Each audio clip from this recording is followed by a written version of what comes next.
On today's episode of Uncontested Investing, we're joined by Alex Fahsel, co-founder of Property Shield. Now get this, during his senior year at the University of Georgia, Alex came up with the idea that eventually morphed into the company that we have today, Property Shield. We discuss how Property Shield helps prevent fraudulent activity in over 35 states and helps investors save time and money. This topic is one of the most prevalent in the industry today with the rise of the AI. Can't wait to hear what Alex has to say and teach you guys during this episode. Stay tuned for an impactful one, and let's get started.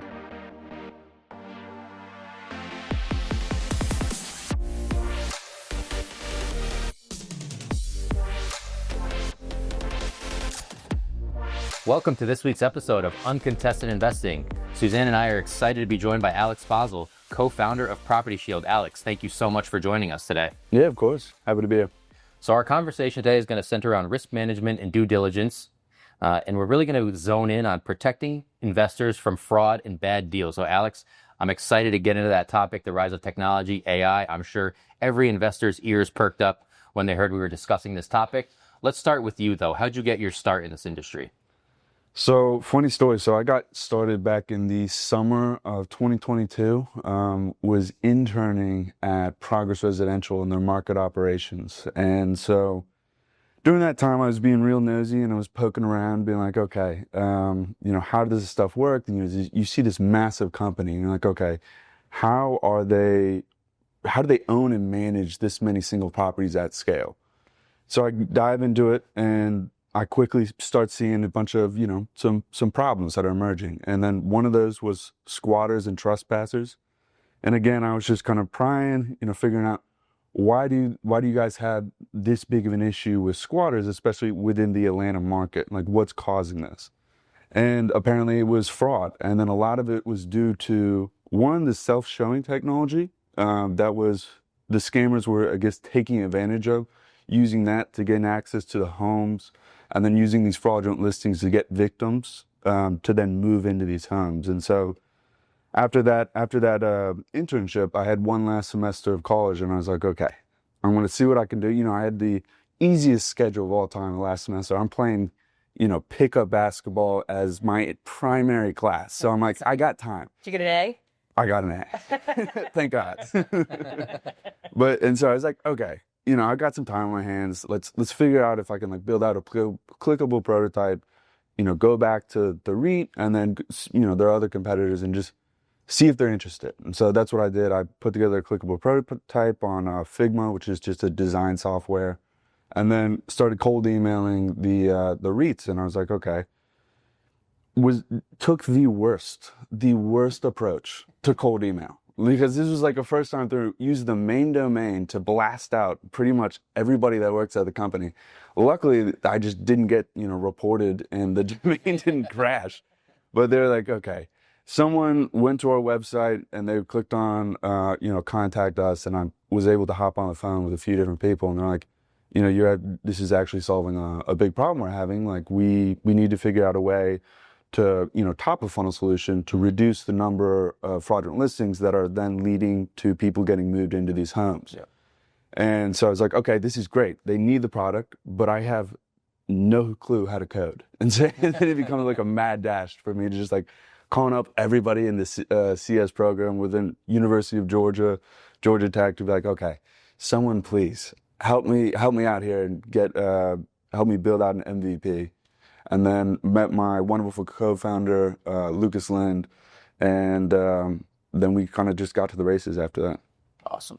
So I just want to clarify that he was in college when he started the company. Impressive stuff. Nothing but the best for our audience. When you got a ton of time on your hands, I mean, there's no better time in college. Yeah, most seniors wouldn't do that. Yeah. Well, you got to think about it. I had nothing to lose at the same time. So it's you can take large amount of risks when you got nothing else. Yeah, but I think, going to the pub 101 is really the thought of a senior. Just, that may be me, right? Whatever. So at Property Shield, your mission is to protect your clients from rental fraud. What initiatives or projects have you completed to contribute to that goal? So the primary one has been the one I just mentioned, which is, identifying and removing fraudulent listings online. Because we started off in the single family rental space just because that's where I knew there was a big problem.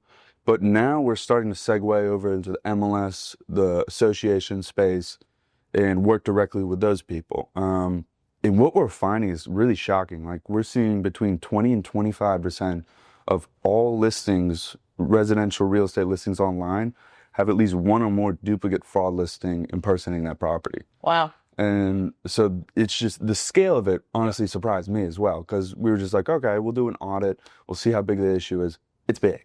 I mean, it's a lot bigger than we thought. So explain, and I know I know the answer to this question, but I don't think our audience does. Explain what you look for. Yeah. And then how you correct it in the moment, because I know you have that capacity. Yeah. So, and this is, credit to Luke here. He's the CTO. He's the one running all the technology. He's built, along with some help, a machine learning algorithm that essentially goes in, sorts all this data that's coming in, because we're taking data from all these different ILSs, as well as social media platforms. And then we're using our clients' data as like the central source of truth. So for instance, we're getting information from them around like, what is the property being rented for? Or give us all the property images, because a lot of times on like, say, Facebook or Craigslist, where a lot of fraud runs wild, they may not even use the correct address, or they will completely, just not use the address at all. So the only way to identify these scams is through image recognition. But long story short, we use a machine learning algorithm that essentially sorts through all the data and new listings coming online, and then identifies the legitimate ones from the fraudulent ones. And then once we identify the fraudulent listings, we have these connections with the platforms and the social media websites, and we're able to get them down in a very short time, because that's the whole goal, is limit the amount of eyeballs that are on the fraudulent listings. Yep. You mentioned the fraud. When you discovered it, was kind of staggering. Another staggering number is the amount of money you've helped save U.S. renters and home buyers. I think it's north of $1 billion. So not only congratulations on that, but you mentioned Atlanta. Are there specific areas that you've really targeted outside of Atlanta where this is popping up? You mean like within the Atlanta metro area, or just like all across? Yeah, all across the country. Yep. I mean, part of our data is skewed because it's based on our clients' data. So a lot of that is based on, okay, if our clients have lots of properties in, say, Phoenix, more than likely we're going to find a lot of fraud in Phoenix. Okay. So it's skewed a little bit, but it's safe to assume any major metropolitan city, there's going to be fraud. I mean, what they use in these crime syndicates, we're talking, people in Nigeria, people in Pakistan, the UAE, India, some cells in Eastern Europe as well. They're looking at net domestic migration patterns, and that's where they'll really hammer those scams, because you have a lot of people going to a market that don't know like the average rental price or what they should be paying, and so it's easy for them to gloss over a too good to be true offer. Yeah. And a lot of these people, they displace families. They target immigrants very hard, like very heavily. It's easy for them to put on those rosy-colored glasses and look over a lot of red flags. I think it's an important question to ask and for our audience to hear, because everybody might, not everybody, but most might go into this with like, oh, that's something that'll never happen to me, when it should be that flip of, this could happen to me, so I need to go into every deal and kind of stay on my toes and be proactive. Yeah, a good rule of thumb is if it's too good to be true, it's probably not true. Well, and so, but here's, when you look at, and we've chatted about this a couple of times on the podcast, that the lion's share of the investor audience are mom and pop investors. So if you have, if a REIT has, 150, even 100 fraudulent transactions, not that they want that many, but they can tolerate that risk and loss. Exactly. But if you have a mom and pop investor that has, 5 or 10 assets, and they've got one that goes defunct because of this, it could ruin their entire portfolio. So, really helping the smaller investors, one, be knowledgeable about what's out there, but help them navigate the fraud path and how to get in front of it, I think is a key piece to what this is and how it can be successful for them. Yeah, no, you bring up a fantastic point. Like, a lot of these institutional players, they can weather that storm. But for your average mom and pop, they need that cash flow. and it can really throw a wrench in their portfolio. But this also plays into the resident experience as well. Yeah. You know, you've got 123 Main Street that you said is too good to be true. It's $1,500, but it should be $1,800. Yeah. And with housing being harder and harder to come by these days, you know, that you may have 15 people vying for that property, that fraudulent property, the fraudulent listing, and they all send their first month's rent and security deposit in times 10, and it's a fake asset. So that, you know, they sell it over or whatever, you know, however they're sending that money, and maybe they even move, and, you know, with they're sitting out and there's 3 U-Hauls on moving day outside the same property. You know, so there's things I think that it falls all the way into the resident experience as well. It goes from the investor through to the resident and to the consumer, which is really, I mean, there's a lot that we can do to correct. And this industry as a whole, you know, sometimes that we've been put on the map as being, you know, not necessarily in the residents' best experience, but I believe this process and what we're trying to do actually corrects some of the fraud that's out there. It really does. That, you know, that is not, you wouldn't find in a basic transaction, but we're, you know, using this environment is a great way to really bolster the belief in the whole rental strategy. Yeah, no, I mean, I completely agree. Like we always say, we're helping our clients save X amount of money for U.S. renters and home buyers, because quite literally, like, without their data, we can't prevent this kind of fraud. Like, we need the central source of truth. That's why we go directly to, say, the MLSs. So it's a big factor in all this, and they do a lot of good. That's unfortunately a lot of times behind the scenes, and people don't get to see that. But yeah, no, it's good stuff. So how essential is your team at Property Shield, and what have they been able to help you accomplish? So you know, other than technology. You noticed earlier where I said I have no clue how to code, but I run a software company. So in other words, they're a big help. They're a huge help. I mean, I think anybody that you know, has any experience running the company or just running a team will tell you talent's everything. Like, sure. It makes or breaks your company, your team. You got to find the best talent, and that's the name of the game. So it's a huge help. Sure. Alex, it's been an impressive journey for you. This started in your dorm room, probably. Did you attend the University of Georgia? Yeah. So from a dorm room to University of Georgia to over 35 states, Property Shield is now active in. How important has that expansion been for you? Are you hoping to, you know, increase that tally to nationwide and be in all 50 states? What's kind of take us on that journey from, you know, where you started to where you are now? I mean, it's been a crazy ride. Like, it's been a lot of fun, and it's been such a journey, such a learning experience. But yeah, that is the goal. It's like we want to get into every market because we know every market has fraud, and we can't help unless we have data within every market. So that's definitely the goal. Is we want to be across all 50 states and as many markets as we can be in, so we can really crack down on the problem. Is it more of a marketing initiative, or are there challenges that are kind of preventing you, or just hurdles that you have to jump over to get into different markets? What's that process look like? I guess, yeah, I mean, it's more of like a customer acquisition problem, because then it's like, you know, we really, to be honest, it's very difficult to get in front of mom and pop property management groups, owners, as compared to, say, the REITs. Like the REITs are very accessible. It's easy to get in front of them, and if you can make the math work for them, a lot of times they'll be like, yes, this makes sense. But there's just, if you look at the single family rental market, it's so segmented. And then again, like, you know, 96% of the market is not institutional and is downstream, and just getting in front of those people, it can be very difficult sometimes. Well, and the MLS, you know, as you go down the path to the MLS, that's going to, you know, overnight be your national exposure. Exactly. From that perspective. So I think as you start to figure out how to maneuver that, I think that will help the rest of the 15 states you want to tackle. Yeah. I completely agree. It's just with the MLS, I mean, for anyone that's tried to sell into the MLS, it's a long deal. Well, they're all state run too. So you've got 50 states you're up against, but you already got 35 masters. So it's the 15 hard ones that you got to go. You know, yeah, it's me driving to them and be like, guys, I can help. I swear. Don't come to Maine until it's summer. True. I do not fare well in the cold, or really the heat either. I gotta wait spring and fall. Okay, there I'll go. Alex, this has been a great discussion in this series. We're going to head into Deal Breaker and Deal Maker after we speak to our sponsors. REI Inc. is the premier monthly publication for real estate investors. Dive into a wealth of expert insight and strategies from industry leaders and gain valuable regional market insights, ensuring you always have the best information at your fingertips.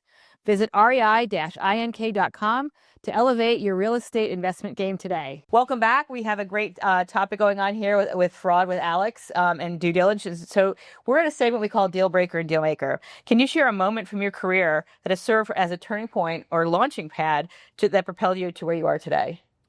Yeah, so this is pretty easy for me. So this will be the first client that gave us a chance, and a guy by the name of Scott Kelly. He was the COO at Conrex Property Management, now Maymont Homes. I'm not exactly sure what he does there now, but he's the man. Just a gracious guy, was willing to give me a chance, and was our first client. And I will forever be thankful for him, just because he was willing to give us a shot. Some random 23-year-old kid in the backdrop of a messy bedroom, and was like, "Hey, you seem trustworthy. I'll give this a shot." Did you have a green screen at least? No. I had a foldable plastic table, and I was literally just it was shaking. We were all just like, it's fine. But Sometimes all you need is one, though. no, literally, it's that first one. And he was so gracious. He gave me a case study, introduced me to a bunch of people within the industry. He was actually the one that told me, go out and check out the NRHC, great people over there, get involved. Just gave me a lot of great advice, and very, very thankful for him. That's fantastic. To have a mentor who is, and I know those guys. They were in, I believe, Charleston, South Carolina. And transition to Maymont. So there's a great opportunity, and I think the investor space as a whole is very supportive. Because we want I'll say cooperative. How do you say coopetition? Coopetition, right? Cooperation and competition. Coopetition. Coopetition. That's a word for everyone. I think that's a new word, but I'll take it anyway. we'll roll it. So, they have coopetition where while they're competing, they also need this space to be successful. Yeah. And I think it's when you look at that, it's a great way to answer and serve the audience as a whole. Mm-hmm. Definitely agree. Now, you mentioned a lot of fraud happens at the listing level. Are there other common types that Property Shield helps mitigate? And on the investor level, are there red flags that they can start to spot and maybe kind of, say, okay, something's not right here?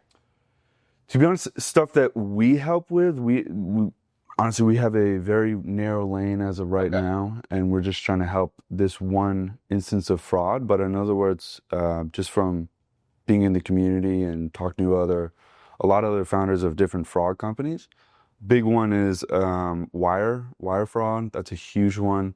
Oftentimes comes with the biggest losses, because you can imagine if whether it's a development deal, construction, or just a standard property transaction, if you're losing out on that, you're losing hundreds of thousands, if not millions of dollars. So that tends to be the biggest sum that gets lost. But there's also application fraud. That's a big one. I know that's hitting multifamily pretty hard.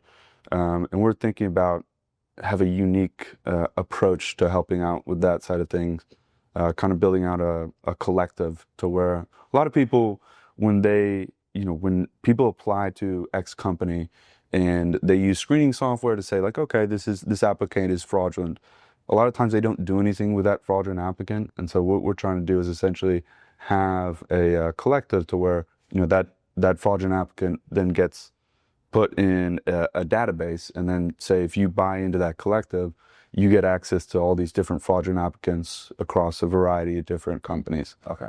But yeah. We had that conversation with Quinn Residences and Richard Ross, talking about how do you get in front of the applicant, where they haven't paid their previous landlord. Yeah. and they think it's still okay to apply for annuity. Or so there's I think that's a great strategy because you're trying to, and again, it's when you look at all of these, and that actually the fraudulent applicant becomes the very beginning step to trespass. Yeah. So once they come in, and they bring in their 17 closest friends to the asset, it's, you're trying to, you can't, in some states, you can't get them out.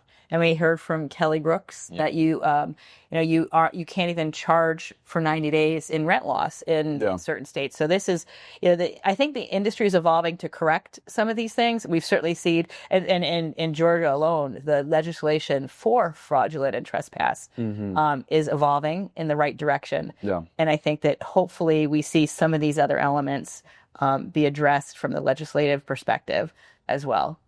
Yeah, I mean, there's been some massive steps in the right direction for sure. So during which part of the transaction is the investor most vulnerable? Well, I guess it kind of depends. Like in the transaction versus the operating of the property. So I guess in specifically speaking to the transaction, it's at the point where you're right about to wire the money, because that's when the bad actors, the fraudsters, are going to step in to be like, okay. They'll throw a last minute, whether it's via the phone or via email, like, oh, we need a last minute switch up. I need you to wire the money to this account instead of this account. And they will impersonate whoever you're talking to, and they will do it in a very, very sophisticated method. So where do you think they're gathering that they know that the transaction is closing, and that at this moment, the critical time frame is, we need to switch from this bag to this bag? How are they garnering that? So that's very interesting. So what they'll do is they'll get access to, you'll click on some random link, and whether it's you or someone within the company, and they will just lay dormant for months, if not years at a time. And they will have a software that will pick up, read through the emails, see that there's a big transaction upcoming. And so then they'll start reading through, okay, who are the players within this transaction? They start looking at how they write emails, and then they'll start mimicking the way they're going about things, and then they'll just impersonate that person. So they're doing a lot of research. It's amazing. And I mean, the real estate agents are oftentimes a big victim of this, just because they'll click on a lot of things, to be honest, and these fraudsters will get access to their emails a lot of times. That's even more interesting on where that, because you look at the real estate transaction and the closing, and that's and there's people are and certainly on the sizable transactions, you're only covered for the first $250,000 of the insured piece, and then the rest is not insured, and that's per institution, not per account. Yeah, people need to understand that too. So it's so looking at how to get in front of that strategy. Curious, interesting. Yeah, it's their tactics, I feel like they're just so much more sophisticated than most people realize. And I think as co-founder of Property Shield, you're apt to handle this next question. Technology is a double-edged sword, so I'm sure it's helped you immensely grow your business, help investors, but it can also help the scammers and the fraudsters out there. How do you use technology in your favor at Property Shield? Yeah, well, I mean, we've got to use AI, we've got to use machine learning, we've got to use automation, because the fraudsters are using it. So it's like a simple example would just be majority of the fraud listings we're seeing in the last, like, say, 6 months have been stemming from Facebook. And so if you go through, say, one of these fraud listings, you'll see that every single profile is an AI-generated profile, and these accounts have been made within the last, like, 90 days. So they're using software to then spin up these accounts in mass and use these AI-generated bots that communicate with the actual victims as well, based on certain scripts and, like, just mountains and mountains of data that said worked previously. And so they use AI, we have to use AI, because it's really the only way to combat it. Yeah. So what steps do you think the investors should take to vet partners, sellers, or brokers to try and mitigate the fraud? Well, I think an easy step and an easy win would just be like references. Get references, understand who you're about to do business with. And then, I hit it on it earlier, and it's pretty cliche, but if it's too good to be true, it's probably not true. But what happens to the AI reference? Well, that's the scary thing, because it's like, we're entering this new age where It's taking over. Yes. Deepfakes are right around the corner, and they're very convincing. You have these companies like 11 Labs that can mimic any voice, any tonal pitch. Like they can, if they have 30 seconds of you speaking, they can mimic you saying literally anything. So it's just, crazy new world. We're in trouble with that, Nate. There goes our lot. Yes. We dug a lot. We dug a lot. So, Well, maybe they can make me skinnier too. so to our listeners, as you can see, Alex has a great product that you guys should be taking an interest in at Property Shield. We're going to take our final break of the episode. We'll be right back with What's the Word and wrap up this great conversation with Alex Fahsel from Property Shield. RCN Capital offers flexible loan programs designed to help wholesale partners close their clients' deals faster. From fix and flip properties to long-term rentals, new construction, and multifamily investments, we provide your clients with the funding solutions they need. With competitive terms and a quick approval process, we make it easy to focus on growing your business while we handle the financing. Learn more or apply today. Click the link in our bio or email info@rcncapital.com. Let RCN Capital help take your wholesale deals to the next level. Welcome back to this week's episode of Uncontested Investing. We'll get right into it with Alex Fahsel of Property Shield. The next segment is What's the Word? Alex, so this question is there a word, phrase, motto, anything that you use as motivation throughout your career or maybe specifically as a goal in 2025? I would say, if it was distilled down to one word, and this would, I'd say, just looking at it from a career perspective, would be just persistence. I mean, starting a company, there's a lot of highs and lows. There's a joke that a founder feels two emotions. It's euphoria and terror, because it's just like constant highs and lows. And you just gotta keep chugging along, keep going through it. And it's also fun, part of the fun thing is the longer you're in an industry, the more problems you see. And that's great from an entrepreneurial perspective, because it's like, okay, problems means that you can spin up offerings that then you can generate revenue from. So it's really just persistence in my mind. Yeah, I think no matter the position in this industry, persistence is going to win the day 9 times out of 10, especially for our investors out there that have that one bad deal. Definitely. Sure. It's easy for them to get discouraged, think this wasn't for me, I made a big mistake, but if you keep chugging along, the greener gotta stay in patches the are game. ahead. Yep, Yeah, exactly. give it a second chance before you throw the towel in. Yep, exactly. So how important is it for investors to use professionals like title companies and real estate attorneys to help make sure they're making the right decisions?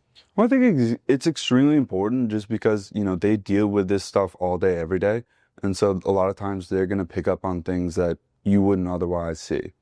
And you can really rely heavily on their expertise to make sure that, this transaction, which is oftentimes, one of the bigger transactions in your life, goes safely and is secure and, isn't keeping you up at night. So, and title fraud is becoming a significant issue also. Yeah. Do you have or plans to do so, to get involved in how to preempt title fraud as much as you're doing the strategy? Or now I've given you projects. So it's actually funny. So as we were kind of, we've been diving into the MLS scene, they keep on bringing up like these land scams. Like, how do you guys, can you guys do anything about this? And so we're working, early days, but we're working on a partnership with another company that's essentially just fraud prevention, but they work more heavily into the title space about putting together a potential solution. But I don't want to say anything too soon, just because it's early stages. But it is the land piece also is also married. I don't want to say predominantly, but has a significant play in the rural areas.